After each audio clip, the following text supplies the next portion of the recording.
Finally दोस्तों Friday आ गया। एक और एपिसोड वांडा विजन का ख़त्म हो गया है यार। लेकिन मुझे एक बात समझ में नहीं आती कि इतने टाइम बाद हम लोग इतना वेट करते हैं, फिर एपिसोड देखते हैं, फिर एपिसोड एग्जैक्टली उसी मोमेंट पे ख़त्म होता है जिस समय हम लोग को और देखने का मन करता है। यानी कि जो आखिरी में जो मैसेज आता है ना, प्लीज़ स्टैंड बाय, वो बहुत ज़्यादा दुख देता है यार। दोस्तों आप लोगों को भी दुख होता होगा, लेकिन फिलहाल अब हम लोग को अगले हफ्ते का और वेट करना पड़ेगा और रात जानने के लिए। लेकिन फिर भी अगर आप सब ने ये वांडा विजन का एपिसोड देख लिया है, कमेंट करके ये बता दीजिएगा कि आप वांडा विजन के इस नए एपिसोड को 5 में से कितना स्टार देंगे। और हाँ, वीडियो को लाइक भी कर दीजिएगा और चैनल को सब्सक्राइब भी कर दीजिएगा। और यहाँ पे दोस्तों हम लोग वीडियो शुरू करते हैं। तो फाइनली दोस्तों ये वीडियो है वांडा का जो पार्टी वाला दिन है उसके अगले समय का। यानी यहाँ पे वांडा आराम कर रही है और उसके बच्चे आते हैं, यानी कि वो 2 ट्विन जिनका नाम है कॉमिक बुक में विकन और स्पीड। यहाँ पे वो अपने मॉम को उठाने की कोशिश करते हैं क्योंकि चीज़ें कुछ ठीक नहीं चल रही है। यहाँ पे उन लोग को हम लोग देखते हैं वीडियो गेम खेलते हुए कि हमेशा कंट्रोलर चेंज होते रहते हैं जिन पे अब उनका कोई कंट्रोल नहीं है। लेकिन वांडा को सब बात बताते हैं, लेकिन वांडा को कोई हैरानी नहीं होती। वांडा बस कुछ समय के लिए आराम करना चाहती है। और यहाँ पे वांडा हम लोग से भी बात करते हुए दिखाई देती है। ऐसा लगता है जैसे कि वांडा को डेडपूल जैसे पावर मिल गई है, यानी कि वो डायरेक्टली ऑडियंस से बात कर रही है और अपने हाल बता रही कि ये बीते दिनों में क्या हुआ, कैसे उसने अपनी रियलिटी एक्सपैंड कर दी, ये सब। लेकिन दोस्तों इस सब के अलावा वांडा नीचे आती है ब्रेकफास्ट करते हुए, जहाँ पे बिली और टॉमी गेम खेल रहे थे। अब यहाँ पे वांडा जैसे फ्रिज से दूध की बोतल निकालती है, वो बोतल चेंज हो जाती है, यानी वो दूध के पैकेट में बदल जाती है। उसके बाद कुछ और हो जाती है। यहाँ पे वांडा को काफ़ी कन्फ्यूजन क्रिएट होता है। और हम लोग रेडियो में ये देख सकते हैं कि जो चैनल चल रहा है उसका नाम है WNDA, यानी कि कोई वांडा रेडियो स्टेशन है। इसके बाद दोस्तों शो का इंट्रोडक्शन होता है वांडा के अलग अलग नाम से। ये दोस्तों एक तरह का रेफरेंस है कि इतने टाइम में जितने भी एपिसोड आए हैं उसमें वांडा कैसे अपनी और बाकी लोग की रियलिटी को अफेक्ट कर रही है। फिर एंड में आता है वांडा के साथ विजन। उसके बाद दोस्तों अगला सीन आता है रियल वर्ल्ड का, जहाँ पे हम लोग सॉर्ट का एक नया बेस सेटअप होता हुआ देख सकते हैं, जहाँ पे सॉर्ट के डॉक्टर बात कर रहे हैं कि क्या सिग्नल फिर से आया। लेकिन उनको वो सिग्नल जिससे वो वांडा विजन को लाइव देख रहे थे वो अब नहीं मिलता है। उसके बाद वो लोग कुछ लॉन्चिंग की बात कर रहे थे कि वो आज ही कुछ तैयारी करने वाले हैं। उसके बाद दोस्तों हम लोग को सीन दिखाई देता है विजन का, जो कि अभी उठा है, यानी कि जैसे वो वांडा की रियलिटी में वापस आता है, क्योंकि वांडा ने पिछले एपिसोड में अपनी रियलिटी को एक्सपैंड कर दिया था, तो विजन वापस ठीक हो जाता है। और यहाँ पे देखता है जितना भी शॉर्ट का सेटअप था वो सब एक सर्कस टाउन में क्रिएट हो गया है। और हम लोग फाइनली देखते हैं डार्सी को भी, और डार्सी की हालत सेम वैसी है जैसे कि वो वांडा की रियलिटी में घुसने से पहले थी। यहाँ पे वो एक एस्केप आर्टिस्ट का रोल परफॉर्म कर रही है और एक कार से बंधी हुई है। यहाँ पे विजन डार्सी से कम्युनिकेट करने की कोशिश करता है, लेकिन अब उसका माइंड वो पुराना माइंड नहीं रहा, बल्कि उसकी रियलिटी में स्विच हो गया है। यहाँ पे विजन समझाता है कि हम लोग एक दूसरे से बात करना चाह रहे थे, लेकिन ऐसा कुछ हो नहीं पाया। लेकिन डार्सी को कुछ याद नहीं रहता है। दोस्तों फिर से अगला सीन दिखाया जाता है वांडा के घर का, जहाँ पे वांडा अपने ट्विन से बात कर रही है। यहाँ पे ट्विन विजन के बारे में पूछते हैं तो वांडा बोलती है कि वो घर आ जाएंगे। उसके बाद बोलते हैं कि आखिरी नाइट में जो अंकल पीटरो थे वो कह रहे थे कि हम लोग के डैड दोबारा मरने वाले हैं, ऐसा कुछ है क्या, यानी वो पहले भी मर चुके क्या। यहाँ पे फिर वांडा को थोड़ा गुस्सा आता है हल्का सा, लेकिन वो बच्चों को बड़ी शांति से बताती है कि वो तुम्हारे अंकल नहीं हैं। तो यहाँ पे बच्चे पूछते हैं कि एक्चुअल में हो क्या रहा है।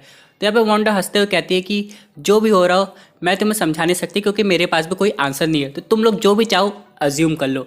उसके बाद यहाँ पे एग्नेस की एंट्री हो जाती है, जहाँ पे वांडा को थोड़ा खाली समय देना चाहती है। एग्नेस बच्चों को अपने घर ले जाती है, जिससे वांडा काफ़ी रिलैक्स हो जाती है और टीवी देखने लगती है। लेकिन यहाँ पे फिर से टीवी देखने के बाद वो ऑडियंस से बात करने लगती है। लेकिन हम लोग देखते हैं कि वांडा की रियलिटी फिर से बदलने लगती है। उसका सोफ़ा चेंज हो जाता है, उसकी टीवी चेंज हो जाती है, लेकिन वांडा फिर से उसे नॉर्मल करने की कोशिश करती है। उसका दोस्तों हम लोग को अगला सीन दिखाई देता है, जो कि है जिमी वू और मोनिका का। वो जा रहे हैं उस इंजीनियर से मिलने जिसके बारे में मोनिका कब से बात करी थी। उसके बाद जिमी मोनिका को बताता है कि डार्सी को पता चल गया है कि यहाँ पे जो सॉर्ट के डॉक्टर है वो क्या कर रहे थे। वो एक रिसर्च एंड डेवलपमेंट प्रोजेक्ट पे काम कर रहे थे जिसका नाम है कैटरैक्ट। अब ये कैटरैक्ट थोड़ा टेसरैक्ट जैसा नहीं लग रहा है दोस्तों, खैर कोई बात नहीं। लेकिन यहाँ पे दोस्तों असल में वो विजन की बॉडी को हटा नहीं रहे थे, बल्कि उसे फिर से रिवाइव करने की कोशिश कर रहे थे। लेकिन फिर क्या हुआ, वांडा लैब में आती है और बॉडी ले जाती है। यहाँ पे ये दोनों समझ गए थे कि जो मेन सॉर्ट के हेड हैं उनको बस विजन से मतलब है, ना ही वांडा के और ना ही वेस्टव्यू के लोगों के जो वांडा की रियलिटी से अफेक्ट हो रहे हैं। अब यहाँ पे वो लोग एक नए बेस पे पहुँचते हैं, जहाँ पे उनकी मुलाकात होती है गुडनर से। अब ये एक फीमेल ऑफिसर है, लेकिन दोस्तों मेरे हिसाब से ये एक्चुअली में एक स्क्रल है, यानी कि ये वही टेलॉस की डॉटर है जिससे मोनिका बहुत पहले से जानती है। अब यहाँ पे ये लोग फाइनली एक डिवाइस बना चुके हैं, यानी कि एक टाइप की स्पेशल व्हीकल जो कि वांडा की रियलिटी में एंटर कर सकती है बिना उस व्हीकल के मॉलिक्यूलर स्ट्रक्चर को रीराइट करते हुए। यानी कि यहाँ पे मोनिका को कुछ नहीं होगा अगर वांडा की रियलिटी में जाती है। अब यहाँ पे अगला सीन हम लोग को दिखाया जाता है वही सर्कस वाली लोकेशन का जो पहले कभी शॉर्ट का बेस हुआ करती थी। यहाँ पे विजन उसके बाद डार्सी को समझाने की कोशिश करता है, लेकिन डार्सी को कुछ याद नहीं आता है। उसके बाद विजन अपनी किसी तरह फिर से वही सुपर पावर यूज़ करता है जिससे लोगों को फिर से वापस कॉन्शियस कर देता है और यहाँ पे डार्सी वापस नॉर्मल हो जाती है। अब यहाँ पे विजन और डार्सी आपस में बात करते हैं कि उन्हें सबको सही करना पड़ेगा। विजन को कुछ क्वेश्चन के आंसर चाहिए थे जो कि डार्सी को पता थे। अब यहाँ पे वो लोग एक व्हीकल में बैठ के वहाँ से चले जाते हैं। अब यहाँ पे फिर से दिखाया जाता है हम लोग को वांडा का घर, यहाँ पे उसकी रियलिटी बिल्कुल भी स्टेबल नहीं थी और यहाँ पे वांडा फिर से हम लोग से बात करने लगती है। लेकिन दोस्तों अचानक हम लोग की तरफ से, यानी कि वहाँ पे लिखा रहता है इंटरव्यूअर, उसकी तरफ से एक आवाज़ आती है, तुम्हें नहीं लगता ये सब तुम डिजर्व करती हो? और यहाँ पे वांडा शॉक हो जाती है, बोलती कि मेरे हिसाब से तुम्हें बात नहीं करना चाहिए ना। यानी कि वांडा को लग रहा था सिर्फ एक वन वे कम्युनिकेशन है जहाँ पे वांडा बस अपनी फीलिंग्स को बता रही है। लेकिन दोस्तों असल में ऐसा नहीं है। अब ये कौन है ये तो हम लोग को आगे जाके पता लगेगा। अगला आता है एक ऐड जो कि रहता है एक लड़की का जो कि काफ़ी डिप्रेस रहती है। अब यहाँ पे लगता है कि उसे दुनिया से एकदम अलग हो जाना चाहिए और तभी उसे डॉक्टर रिकमेंड करते हैं एक टैबलेट। अब यहाँ पे दिखाया जाता है कि उसे खाने के कई साइड इफेक्ट भी हो सकते हैं कि फीलिंग का दोबारा आना, उसके बाद और डिप्रेशन। लेकिन फिर भी वो लड़की वो टैबलेट को कंज्यूम कर लेती है और वो जो टैबलेट का कलर रहता है वो रेड कलर का रहता है। अब यहाँ पे दोस्तों इस सिंपली रेफरेंस है वांडा का कि वांडा ने वो टैबलेट कंज्यूम की। अब वो टैबलेट देने वाला कौन था ये हम लोग को नहीं पता, यानी कि वांडा ने ये टैबलेट खुद से नहीं बनाई। एग्जाम्पल यहाँ पे वांडा ने अपनी रियलिटी क्रिएट नहीं की है, इसे किसी ने वांडा को गिफ्ट किया है ताकि वांडा का डिप्रेशन चला जाए। और इसके पीछे कौन है ये अभी तक रिवील नहीं हुआ है। उसके बाद दोस्तों हम लोग ट्विन को देखते हैं जो कि एग्नेस घर पे रहते हैं, जो कि वांडा के लिए काफ़ी परेशान हुआ करते हैं। अब यहाँ पे लेकिन एग्नेस उन्हें समझाती है कि उनकी मम्मी एक तरह की सुपर मम्मी है, उन्हें कुछ नहीं हो सकता। अब इसके बाद दोस्तों हम लोग को अगला सीन दिखाया जाता है मोनिका का, जो कि उस स्पेशल व्हीकल में वांडा की रियलिटी के अंदर जाने के लिए तैयार थी।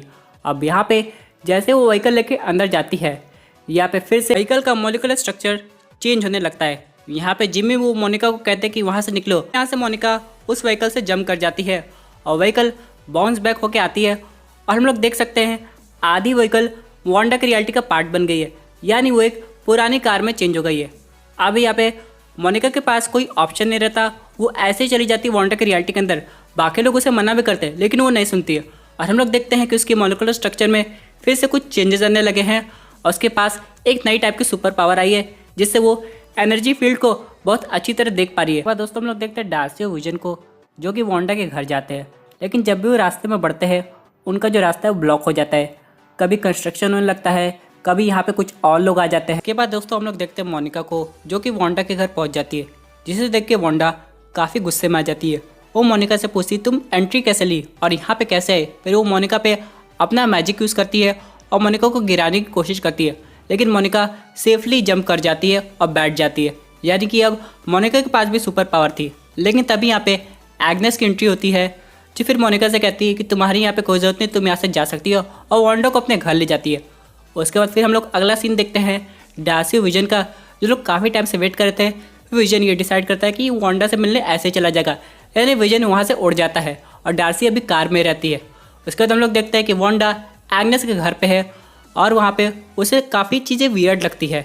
उसके बाद वो ट्विंस के बारे में पूछती है और यहाँ पे एग्नेस वांडा को बोलती है कि वो लोग बेसमेंट में होंगे। और जैसे ही वांडा बेसमेंट में जाती है वहाँ पे कोई उसे दिखाई नहीं देता। उसके बाद एग्नेस बेसमेंट में आ जाती है और वांडा से कहती है तुम्हें क्या लगा सिर्फ तुम्हें ही जादू आता है।